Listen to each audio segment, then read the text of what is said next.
Luis Gros se lleva todo puesto.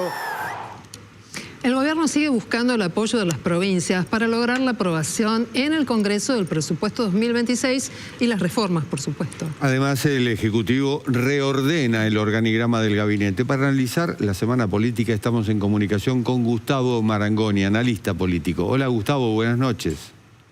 Buenas noches para ustedes, muchas gracias por la comunicación. Al contrario, gracias por atendernos. Da la impresión de que cada encuentro que tiene Santilli con los gobernadores les piden certezas y creo que Santilli no se las puede dar. ¿Será así? Bueno, en esta materia el Tribunal de Alzada es el ministro de Economía, ¿no? Claro. Creo que cada compromiso del ministro del Interior, de este o del anterior, es de alguna manera ad referendum a lo que exprese el Palacio de Hacienda. Porque naturalmente el ministro del Interior, cualquiera sea, quiere llegar a acuerdos, quiere ser el puente, el bueno. Y a la vez el ministro de Economía tiene sus propios objetivos que, bueno, son públicos y notorios, vinculados al equilibrio o al superávit fiscal. Habrá que ver el grado de flexibilidad y eso se supone que lo terminará decidiendo el presidente de la República. Ahora, Gustavo, en esa danza, el gobierno busca votos para la aprobación del presupuesto, la reforma laboral, la tributaria, pero hay otro tema que es muy sensible, que es de la integración de la Corte Suprema de Justicia. Ninguna inversión importante que lleve años y dinero enterrado, diríamos, produciendo en el país, suele darse si no hay garantías jurídicas, sin seguridad jurídica. ¿Cómo ves la posibilidad de que finalmente se logre consenso con los gobernadores o con el kirchnerismo para finalmente integrar la Corte?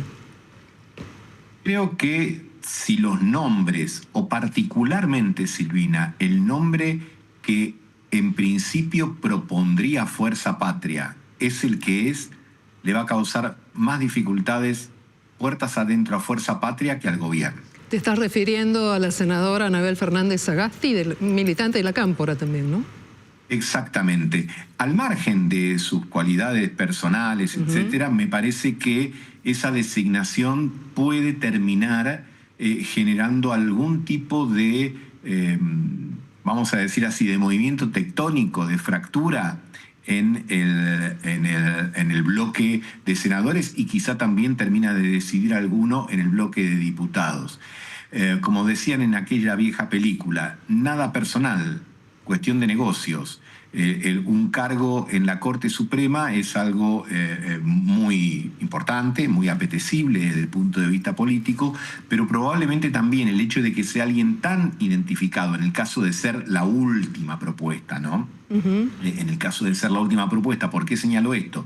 Porque no digo que esto sea el caso, pero en algunas circunstancias uno primero tira un nombre y luego finalmente la transacción termina designando otro. Pero supongamos que este sea el nombre, el que ha trascendido, el que definitivamente va a sostener Fuerza Patria en el Senado, yo calculo que no va a resultar inocuo ni el bloque va a salir indemne de una propuesta como esa.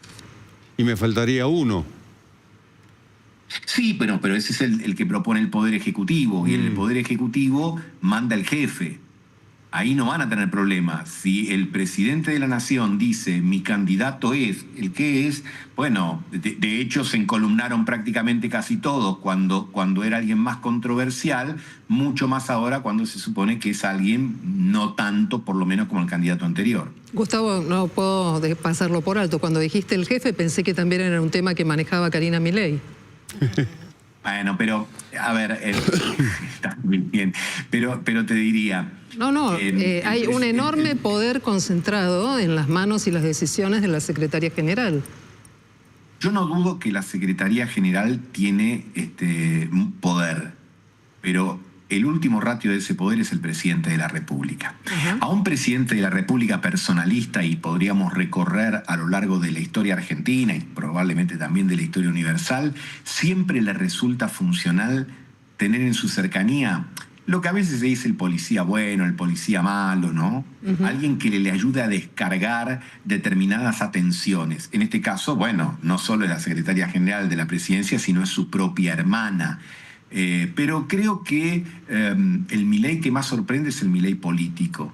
El Milei económico, el de las recetas del programa económico, quizá no tenga tantas novedades.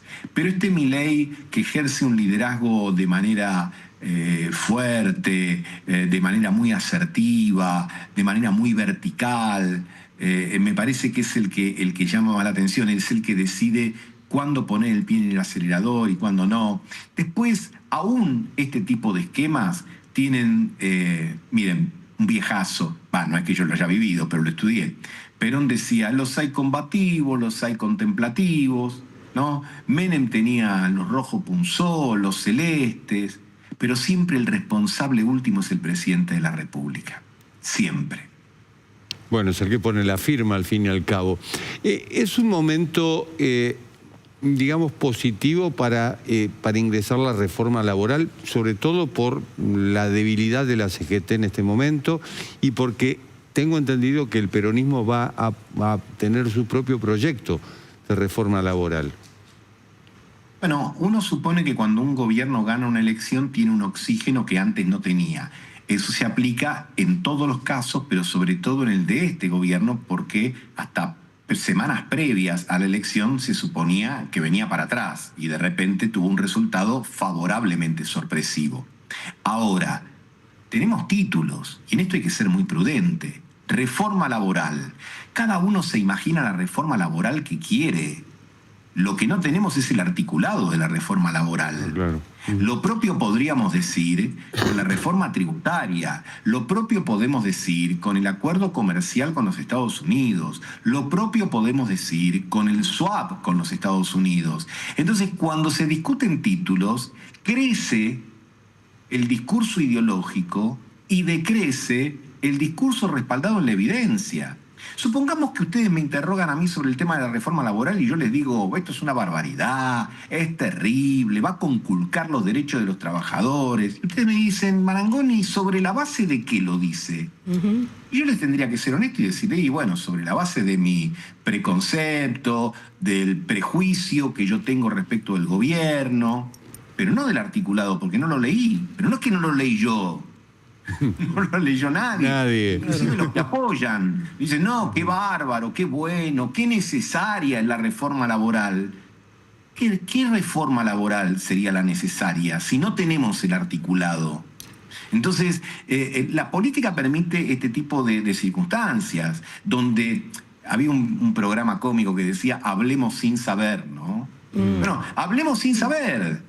Hablemos sin saber y eso da lugar entonces a las visiones ideologistas. Por supuesto, hay un sector de la sociedad argentina que cualquier cosa que represente la reforma laboral es positiva porque va en contra del poder de los gremios y mejorará a que se bajen los costos empresariales, etc. Y hay otros que opinarán que la reforma laboral no es otra cosa que un sinónimo de la conculcación de derechos adquiridos, etc. Yo no estoy en condiciones de afirmar ni una cosa ni la otra, sencillamente porque no conozco el proyecto. ¿Y vos pensás que esta demora en conocer lo que los propios gobernadores dicen, la letra chica, falta contexto, tiene que ver con que hay una negociación que se está dando todavía o con esperar un tiempo político adecuado para hacer la comunicación?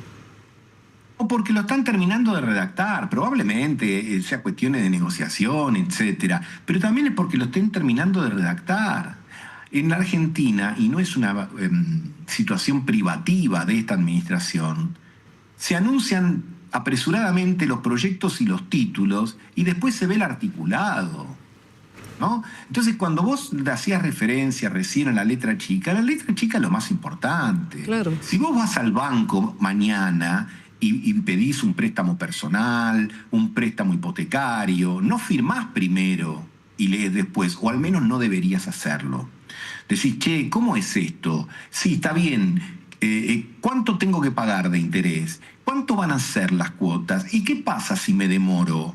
¿Y qué sucede? ¿Y tengo que presentar a algún corresponsable? Sin esas definiciones sería muy imprudente que vos firmes bajo el título de tengo un préstamo hipotecario, tengo mi casa, porque en realidad podrían aparecer circunstancias que harían que esa decisión, en vez de ser valiente, sea temeraria. Y uno aspira a que los países tengan dirigentes audaces, sí, temerarios no.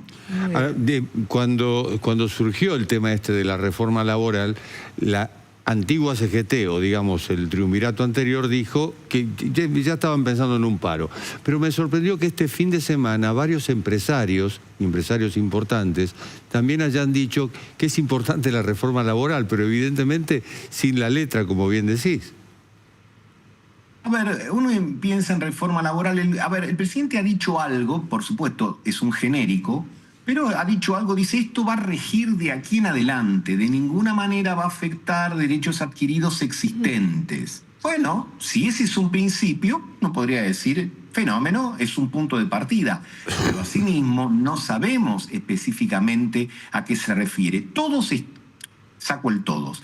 Muchos estamos de acuerdo en que es necesario actualizar la legislación laboral en Argentina.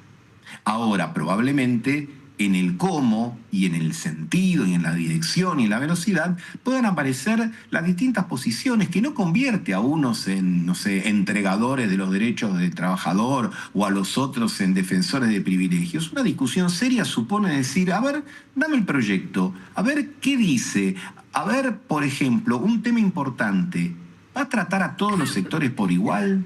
Porque es muy difícil legislar de manera igual a desiguales. ¿Qué señalo con esto? Muchos de los que están en la economía informal no es una sola. No es lo mismo el que con una bicicleta o una moto distribuye alimentos o paquetes, aquel que tiene un auto y se gana unas horas extras, aquel que hace trabajo de plomería por afuera, aquel que cartonea. Hay mucha economía informal. Pensemos que debe haber aproximadamente 8 millones de argentinos en la economía informal. Entonces, ¿qué tipo de legislación se va a hacer? ¿Se va a segmentar? ¿Se va a estimular? ¿No se va a estimular? Yo digo, hay mil cosas. Por eso creo que, por supuesto que uno entiende que en el debate político se acudan adjetivos fuertes, etcétera, pero en espacios como los que ustedes facilitan y permiten, que llaman a la reflexión y a tratar de profundizar un poco más, bueno, uno dice, a ver, vamos a ver de qué estamos hablando antes de decir si estoy de acuerdo o no, ¿no? Porque si no caemos en aquella vieja frase, creo que era de Cicerón, ¿no? Que decía, no sé de qué se trata, pero si lo dice el César me opongo. Bien. Bueno, es una forma de hacer política, pero... Bueno, tal vez para distintos sectores sea el momento de presionar y hacer lobby para ver cómo queda ese texto final. Pero para eso vamos a tener que esperar un poquito más. Gustavo Marangoni, te agradecemos mucho esta conversación aquí en Noticias a las 20:30, politólogo y analista político. Gracias. El agradecido soy yo. Buenas noches. Cuando